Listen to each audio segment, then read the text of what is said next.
Gen Z, what is up? Gen Z, what is up? My name is Sadiq Spears, and it is not a podcast, man. Episode 17, it is not a podcast. It is a show. We bring the most pertinent topics pertaining to Gen Z, whether that's within politics, business, or media. The idea is to help y'all be perceptive to what? Build perspective. Okay. Listen, slew of topics to get to. We are hosted on the Perspective Media Network. That is on Instagram, YouTube, LinkedIn, etc. I'm going to backload all these episodes as well onto Spotify, so you can catch us on listening platforms as well. But other than that, we have a slew of topics to get to today. So listen, last week's episode was a banger. Talked about Sudan, talked about the 10-year mortgages, the 50-year mortgages, etc.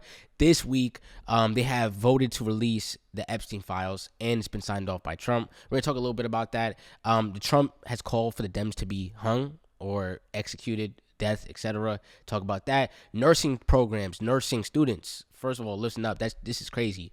But the Department of Education is proposing to take out nursing graduate programs out of the professional bracket, which means that they're going to have less access to student loans, etc. We're going to start talking about that as well. And then a little bit of an ICE update and talking about Nvidia's earnings when it comes to, the business realm, stuff like that, when we get into our, business topics in the later half of the episode. I also got some existential questions I'm going to ask that people has asked that I'm going to answer. And other than that, let's just go straight into it. So listen, it has been voted through the House of Congress, the Epstein Files, and then it got voted on the Senate. This happened all within like 3 days, not even, I think like 48 hours. And then Trump has also passed and signed it into bill, which means that within 28 days, the Epstein Files should be released. Now, the problem is that there's a lot of skepticism that's rising about this because, one, it's going to take 28 days for them to make sure that they're going to go through. The only thing that's going to be left out of the files, supposedly, allegedly, is the names of the victims, which makes sense. Now, a lot of Americans are going to be very skeptical on what is actually going to be released. What investigation do they have? All this information is coming out from the Republican side, and all this information is coming out from the Democrat sides. Who is actually telling the truth? And to be honest, I think most of American people just want some answers and just want some people put behind bars, or just a body named. Usually, we think that Trump is going to be that body named, but to be honest, I don't see that him signing it that quick if he actually believes that it's going to incriminate him. So it's going to be interesting seeing what this is going to mean for our country, come holiday season, come Christmas season. So yeah, that's a little bit of an update on that. Now, this is something interesting. So after all the Epstein stuff, mind you, because Trump has been going a little bit crazy on Truth Social, but also his platforms in general, because a lot of the Republicans have kind of been pushing back support from him. And a perfect example of that is Marjorie Taylor Greene, who's been also very adamant on releasing the Epstein Files and has been going literally against kind of like MAGA in order to get that done, in order to kind of separate that. Now, some people would say the reason that she's separating is because she knows that a lot of this stuff is going to come out regarding Trump, Epstein, etc., and she's going to want to have to position herself. And this might be a full Republican thing where now the question is, when Trump is gone, what is it going to look like? What is it going to look like for American people? And what is it going to look like for all of the supporters, all of the Senate, that's been riding with Trump and riding with MAGA? What is it all going to look like? What is that going to look like post Trump is gone, post maybe Vance is gone, and we all have to come to a reconciliation as a country, which is why I want to talk about that later too. But that's just something that's been arisen. But I'm going to read a little bit of what he said in the tweet. So, Mr. Trump's post came in response to a video featuring Senator Mark Kelly of Arizona, Alyssa Slotkin of Michigan. Basically, all these senators came together and made a video saying, let me just read it. In the video, the lawmakers, who are veterans and former national security officials, cited threats to the Constitution while urging service members and members of the intelligence community to refuse illegal orders. Basically saying that a lot of these senators made a video saying that you do not have to comply with Trump's orders if it is illegal, and they're urging a lot of those officials to do so. In addition to that happening, there's a rise in law enforcement seeking outside counsel regarding the actions that they're carrying out. So whether or not they actually believe that the stuff that they're doing is legal, not only that are they coming to terms with that, but they're seeking outside counsel to make sure that they themselves won't be liable if they're doing all these illegal activities under the orders of the president. Now, what's interesting is that a lot of the acts that Trump has taken, for example, the killings that's happening in the Caribbean, and the deployment of the National Guard in Washington, D.C., is being ruled illegal.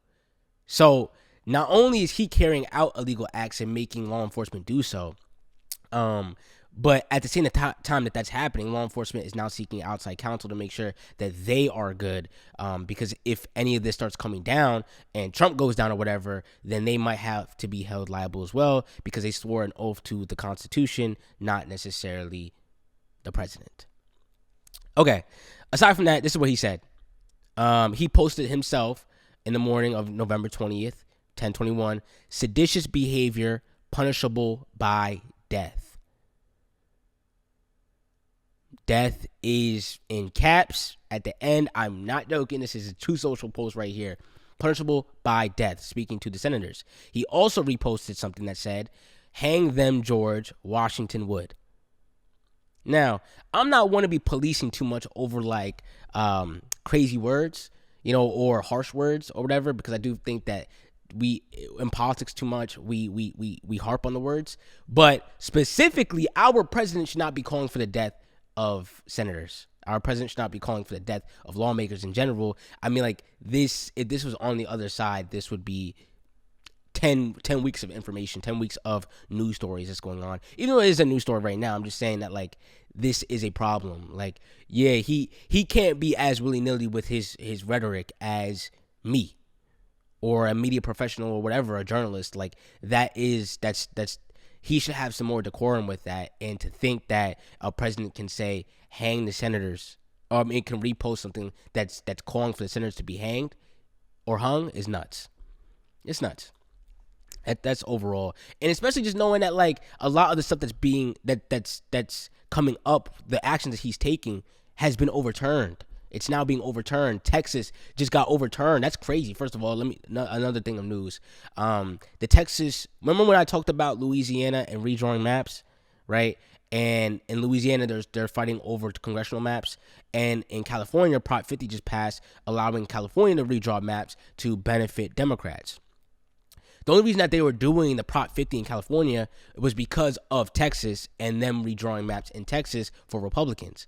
Now it's got not overturned, but it's got challenged, and now they're going to have to go back to the original map for Texas at the same time as Prop 50 already got passed, etc. So a little bit moves towards the Democratic Party, good moves towards the Democratic Party, but that's just something interesting because it's like, how are all these things now going to get overturned, get deemed as illegal? What are going to be the consequences that come from this? And of course, Perspective, Gen Z, Sadiq, me, I'm going to be here to help assist, as well as Perspective is going to be here to assist of the aftermath of trying to figure out what are going to be those consequences if it is all illegal and these law enforcement officials have been carrying it out on his behalf. Okay. Anything else? First of all, how y'all weeks going, man? Listen, the clips is going up on TikTok. If you have not followed us on the TikTok, man, it's on a podcast on TikTok or City Clips on TikToks or whatever. And on Instagram, its.notapodcast. So, go check us out, man. I'm reaching my flow state. You know that sound where it's like, whoa. Yeah, that's me with uploading my videos right now. It's whoa, yeah. Yeah, so I'm enjoying myself. But listen, put your what you're going through on your weeks into the comments. I do read the comments and I do respond. Even if it's some hate comments, I will respond, depending on if it's respondable. So listen, in other news, I wanted to do a quick. No, let's talk about the nursing graduate degree programs stuff first. Shout out to all my nurses. Shout out to my registered nurses. Shout out to my people in the medical field. We got much love for y'all, especially after the pandemic and knowing kind of the I don't know, knowing the deepness that this profession can take you into, or the darkness that this profession can take you into. So just knowing that is enough to give a lot of kudos and props to those professionals. Okay, so the Department of Education is making it more difficult for nurses to attain graduate degree programs right after the pandemic. We have the smartest people in office right now. Listen, we have the smartest people in office. So let me break this down a little bit. What does this mean?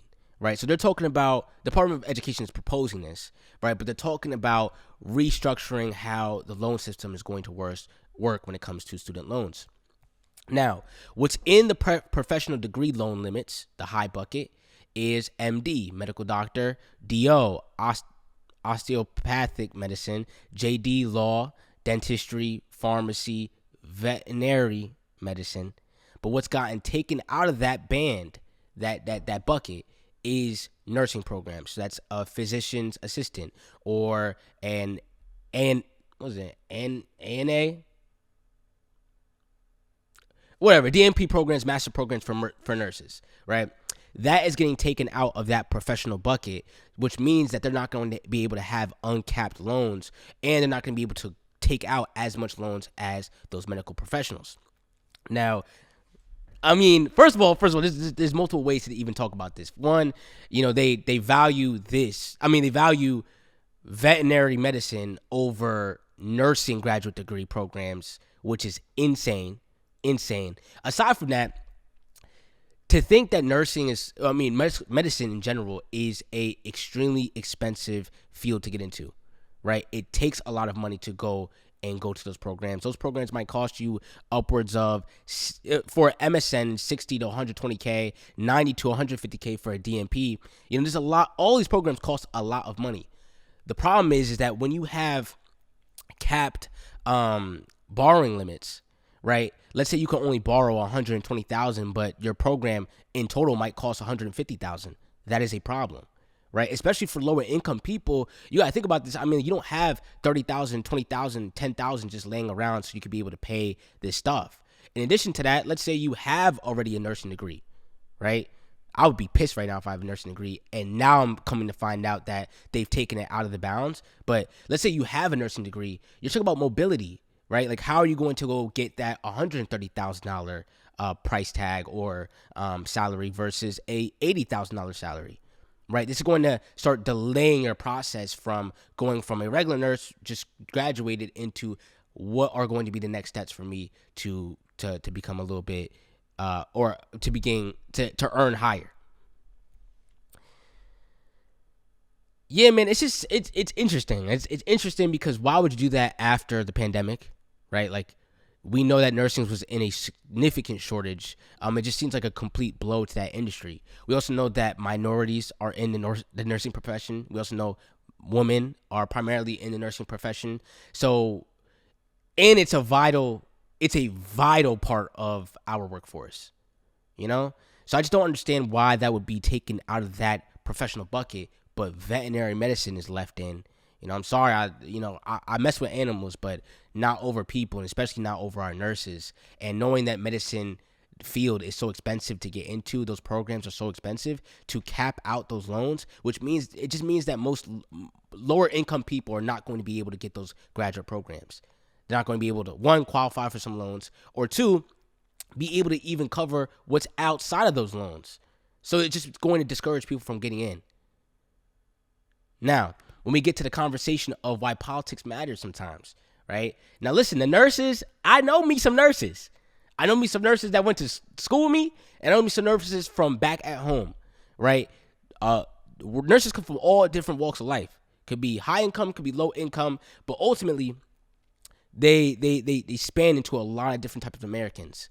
And a lot of those Americans might be not socially active, not politically active in general. They might be going for their bread and getting out. Nursing is one of those professions. People like to go in for their bread, pay off what they like to pay off, nails, hair, whatever, and get out. That's a lot of my nurses. And that's okay. The problem with that, though, is that this is where politics blends a little bit more into it, right? This is where politics, if you're not paying attention, it just comes out. There's a couple of lines that get taken out of that bill, and now you have no access to get a graduate degree after you just got your bachelor's. Now that earning potential of thinking you're going to get $200K by 30 is now back to $100,000 by 30 and you're 20. You see where the problems lie? So make sure, I'm not saying you got to get into politics all day, every day, but I'm just saying that make sure you're paying attention, because this is a proposal. So the enough outrage will probably be able to block this, because it's ridiculous. It's simply ridiculous. And it's discouraging to nurses, which is nuts. How are you going to discourage how are you going to discourage that profession? After a pandemic, we just got a pandemic. Mind you, the president we have right now ushered in that pandemic. So it's not that far ago. I don't understand the thinking or the reasoning behind this, but this is what happens when you have consultants running Department of Education. This is what happens when you hire billionaires to run the government. This is what happens. What happens when you have Doge comes in, that's looking to cut different fundings and stuff like that. Oh, where can we cut funding? Yeah. Let's take it out the nursing's budget. Idiots. Hope y'all doing good. Listen, let's get into a little bit of an ICE update. So ICE touched down into North Carolina. Over 250 arrests have been made already in North Carolina. And as I was doing some research, and I'm looking at videos, I'm looking at images, and it's still never going to get not crazy for me to see law enforcement in masks, masked up, whatever, getting screamed at from civilians saying, you are terrorizing this nation.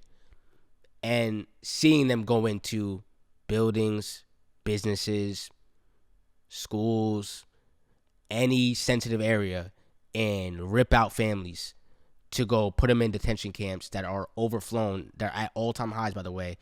Detention courts are at all-time highs. Getting thrown into multiple different places and then getting carted back to their home. Getting carted back to where they're from. Maybe not where they're from. And that's where our nation's at. And it's going to city to city. They're saying that they're going to touch down in New Orleans next week like they're touring. Like, this is crazy. And I can't imagine the cost. I know we allocated about like $70 billion to ICE within this year since July. But I can't imagine how much this is costing us. Like, this is why they said mass deportation doesn't even make sense. Mind you, they're going to businesses to get this done. Farmland, North Carolina. Farmland to go get this done. Like, this is just dumb. I can't sugarcoat this anymore. I don't understand. Mass deportations cost a whole lot. It costs a whole lot. But the psychological effects that happens when you see your government come against you as a citizen, that's not replaceable. That's not easy repaired. You know, like the coming out of this scene as a nation, coming out of this whatever, the last 8-10 years, once Trump is gone, is going to be a crazy period for us. Are we just going to act like nothing happened? Are we going to act like this mass deportations and stuff like this did not happen? Like, what is going to be that period after this? What's going to be that reconstruction period for America? We just see families get ripped apart. We're seeing our government defunding our major program, SNAP. We're seeing our government take complete just attacks in the Caribbean, just attacks around the world, talking about going into Nigeria for Christians while we're sidestepping Sudan. I don't know what's going to be the reconciliation period for America. I don't understand. I don't know what's going to be the atonement period for a lot of the people that just support this blindly. It's crazy.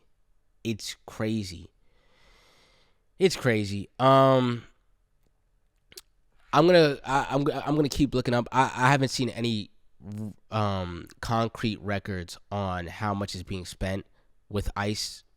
Let's say like this I think it was like Operation Charlotte's Web for the North Carolina raid, but I wonder how much each of these raids is costing. And it's nuts, man. They hiding out. They doing a bunch of different things. Like I haven't seen it yet in New York. I know they were in Canal Street, but I just haven't seen it personally. But my heart goes out to the people that's affected personally from this. And I had to see this or witness it, and family members, etc. This is a mess. It's a mess. It's not done well. It's not executed well. This is just poor execution across all the boards, and it's just making us look like an embarrassment. You're going into businesses to deport criminals. You're going into to education places. You're going to college. You're going into hospitals. You're going into colleges to deport criminals. Come on, man. Come on. Okay.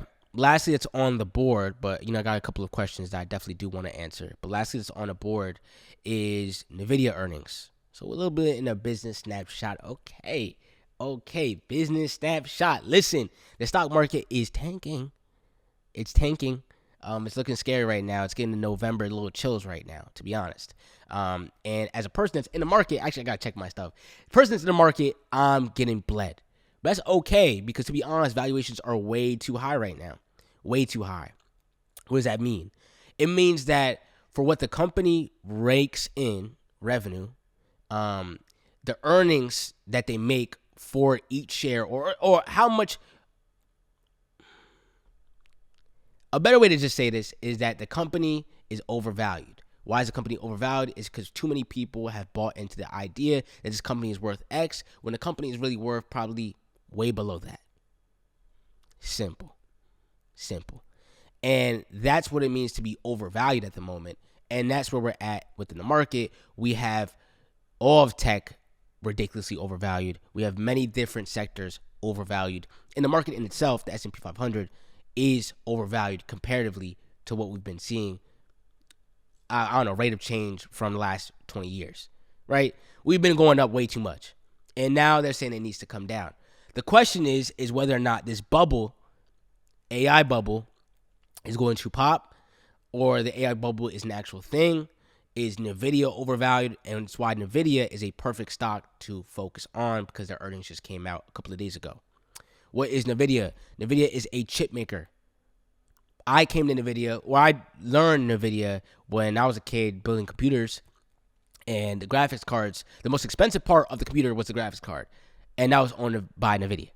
So that's how I knew about them, but they come out to make some stupid supercomputer chips, and now they have a monopoly on the best AI chips that's coming out, which are Blackwell chips. Right? So Meta, Amazon, every single big tech company that's investing billions of dollars into AI infrastructure, but also AI chips, are buying from Nvidia. You see. So Nvidia's revenues are amazing. It's amazing. They have months of pre-ordered chips that's coming out. So you already know that Nvidia, if you're in Nvidia, you're going to make some money, because that company makes a lot of money. Now the question is, did too many people buy into that idea before that revenue starts to actually materialize for other companies? Right? Nvidia might be making some money, of course, because all those companies have to buy those chips. But the problem is that if those companies that are buying those chips are not going to receive some actual revenue on the back end of them buying so much, then they're going to start pulling back their money. Don't let me lose you, Gen Z. Don't let me lose you. If they pull back their money, while Nvidia has said, hey, all these companies have pre-ordered and bought our chips, if they pull out their money, then Nvidia's earnings that they forecasted for the next year, 2 years, might go down. And if the whole market is being propped up on that one assumption that Nvidia is going to be killing for the next couple of years, which means that this AI theme is going to keep going, that's where the skepticism is coming, because they're like, yo, if that assumption falls and all those companies do not see a rate of return on their investment, and they pull out of Nvidia, and now Nvidia starts pulling out, then this market pops.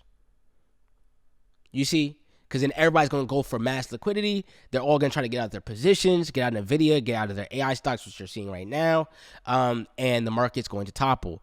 Now, this is where it's not financial advice comes in, because this is where my thinking cap comes on. Me personally, it is November time. October did not see a significant sell-off. You see sell-offs typically in September, October, and in the same time around spring, March, April, around then, right? Those are when sell-offs typically happen. People take liquidity, and then Christmas rally happens, etc. Now, I've been not hoping, but betting on a Christmas rally. October, we didn't really see a lot of downturn. So November, I was expecting we're going to see some downturn, and we've been seeing it. The question now that everybody's in the market is this downturn just a downturn where people are taking some profits and they're going to go right back in? Or is this downturn the bubble popping? Man, I'm hoping that it's not the bubble popping because I'd rather be a little bit more cash heavy if the bubble pop. But I just don't, personally, I do not see the bubble popping this slow and it being a slow burn for everybody to be getting effed. You see what I'm saying? Like, the way that I would see is that the market prices stuff in 6 to 8 months prior, 3 to 4 months prior. There's no way that this is when the bubble's popping and it's just muted. Like, it doesn't go down like that. It goes down in days, nights, one night, one news article. You see what I'm saying? I just don't see a bubble popping this slowly, which just lets me know that it sounds like a lot of fear that's in the market. And it's November time. So honestly, December is when I'm really going to see. December is when we really going to see. Because maybe this is just November selling, November fear creeping in. I've been seeing from different, like Morgan Stanley's thoughts on the market, Mike Willison, who's the chief investment officer, I'm pretty sure, for Morgan Stanley, is reported that he's going for a 2026 bullish. He has bullish sentiment on 2026. A lot of analysts also have bullish sentiments on 2026 because there's a lot of factors heading towards it. Rates are coming down. Earnings breadth is not bad. You know, they're still doing well when it comes to earnings, companies in general. But the cycle might move into smaller cap companies. Smaller cap, you know, if y'all need smaller versus mid versus large versus mega cap is just how much cap is capitalization. How much is that company worth? So what they're talking about is a trade moving from mega caps, large tech, etc., into smaller cap companies, which is just a little bit less money dominant companies. But, you know, that might be room for growth because rates are coming down, makes it less expensive for these companies to be able to borrow. So a lot of these smaller companies are going to be able to actually start moving and shaking, which is why that late stage trade is now switching from the AI trade, mega caps, etc., into small caps. That's what they're talking about. Personally, I'm just waiting until December because I need to get some confirmation that this bubble's not popping. And I want to get cash on hand just in case of a bubble pops, but also a market crash, a recession, etc. We are at high times when it comes to volatility and ultimately just people being confused, not knowing what's going on, uncertainty. And uncertainty brings red. Okay? Red. Sometimes green, but a lot of red. And I don't want to be a part of that. I do not want to be a part of that. All right. Okay. I got 2 existential questions that I'm going to answer, and I'm going to get out of here. First existential question. Do you think the 2026 and 2028 elections will be shaped by economic stress or cultural division? Great question. Amazing question. Economic stress. I think we are low-key cultured warred out. You know, and I think Mamdani was a great example of that, you know, where there's not a lot of culture wars that was going on with Mamdani until really like the end. You know, what he really ran off of was affordability. And as I said in the last episode, that's what Trump is definitely going to start switching into is affordability because, bro, all of Americans are pissed right now, except for high income. But most Americans are pissed. Most Americans can't afford what's going on right now. Inflation is going crazy. Life is getting a little bit more tighter. And come 2026, 2028, man, there's not going to be much to talk about other than money. So I think 2026 and 2028 elections will just be shaped by economic stress, and maybe there'll be a little bit of cultural division, but I don't see it. I see a lot of Republicans going to lose a lot of support in the next couple of years just because of the monetary policy. It's just not working. Simply, it's just not working. As someone inside media, What do you think is the next platform or format that will define political discourse for young people? Substack. Listen, y'all don't even know. I wanted to clip this, but I'm not gonna clip this. But Perspective is definitely going to be launched on Substack. It is a video platform. I didn't even know it was a video platform. I didn't even know. It's a video platform plus writing plus excerpts. I think people that care about politics, people that care about cultural topics, will live on Substack. I think creators will live on Patreon. But I think like people that got a little bit more to say, a little bit more writing to do, like news articles and stuff like that too, or news topics, it just will be on Substack. It's just the best place for it. And I will be launching on Substack soon. So, that's a little bit of a little plug before I go. With that, I'm trying to think, is there anything else, man? Is there anything else? Let me tell y'all something. Okay. I just finished a book. It's called Successful Failure by Kev on Stage. Great book. And that was my first book that I've finished since I started college. And then graduated college, I guess. So in the last 4 years. Insane stat, I guess, for myself. But I felt really good about finishing the book. I just bought another one, Kwame Ture book that I'm trying to speed run, to be honest. And I just wanted to say that if you are discouraged from reading, don't be like I don't know. I was very discouraged from reading because I never finished books. I was always reading the beginning, maybe read the end, maybe read the middle, and then be out, and then when college came, it's just, I was reading a bunch of excerpts and just I was just reading little meaningless stuff, but then I was reading a lot of text from my classes and stuff, which I liked, but it never amounted into me reading a full book for them until I talked to one of my professors and I was doing a individualized study with them, and I said that to them, out of some vulnerability, low key, and they were like, man, that's what most professors do anyway. They just skim text and read the beginning, read the end, table contents, etc. So don't beat yourself up if you're not reading full text. And I just wanted to, echo that to y'all as well, because, we're all a work in progress. We all got stuff that we're working on and doing. And sometimes, that goal of maybe that finishing the book takes time. And it took a lot of time for me, to be honest. It's been 4 years, but I got through, and although it's not no dense Frantz Fanon book, and it was a comedian's book that a great comedian that spoke about media and stuff like that, media business, etc.